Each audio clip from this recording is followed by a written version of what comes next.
memang tidak dalam kondisi ugal-ugalan di dalam tubuh dan lain-lain sesuai yang berseliweran gitu ya. Apalagi kemarin sempat mendengar kabar bahwa Dedi dibilang kondisi mabuk. Pihak keluarga angkat bicara mengenai kecelakaan tunggal yang merenggut nyawa aktor Gary Iskak. Ada isu yang menyebut Gary mengalami kecelakaan karena mabuk. Pasha, selaku adik sepupu sekaligus perwakilan keluarga, dengan tegas membantah rumor bahwa almarhum Gary Iskak berkendara di bawah pengaruh alkohol. Kepada awak media, Pasha menjelaskan bahwa Gary sudah puluhan tahun berhenti mengonsumsi alkohol karena kondisi kesehatannya.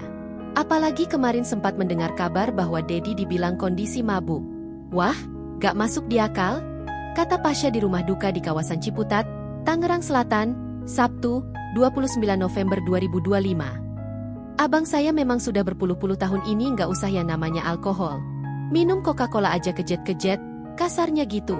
Kondisi internalnya memang sudah tidak memungkinkan, tegas Pasha. Selain itu, Pasha juga membantah bahwa penyebab Gary kecelakaan karena mengendarai motor dengan kecepatan tinggi ataupun berperilaku ugal-ugalan di jalan. Tidak ada kejadian-kejadian spesial yang ugal-ugalan, kebut-kebutan apa segala macam. Cuma memang mengalami kecelakaan tunggal ya memang harus berat sih kita terimanya. Jelasnya. Adapun Pasha menjelaskan bahwa Gary mengalami kecelakaan karena hendak pulang ke rumah sang ibunda untuk mengambil baju. Gary langsung dilarikan ke rumah sakit oleh warga yang berada di TKP. Pasha sendiri baru tiba di rumah sakit sekitar pukul 4 WIB pagi untuk melihat penanganan medis. Sebagai informasi, Gary Iskak meninggal dunia pada Sabtu, 29 November 2025, pukul 9.24 WIB di RS Suyoto, usai mengalami kecelakaan motor tunggal di kawasan Pesanggerahan, Jakarta Selatan, sekitar pukul 00.30 waktu Indonesia Barat.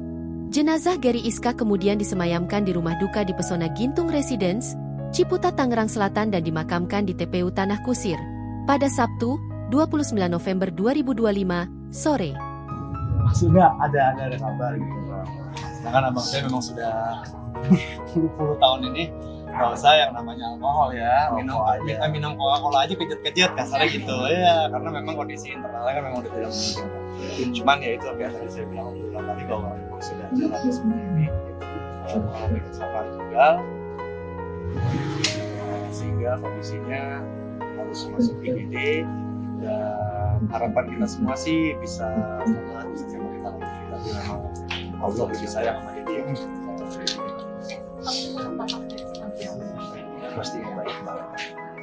Bahkan berita yang beredar bahwa dia rindu dengan teman-teman komunitasnya, dan pada akhirnya minjem motor gitu. Kayak gitu gimana? Dan pada akhirnya mau pulang ke rumah untuk mengambil baju. Gimana sih? Itu mau pulang ke rumah, mau makanan juga dekat sini kan.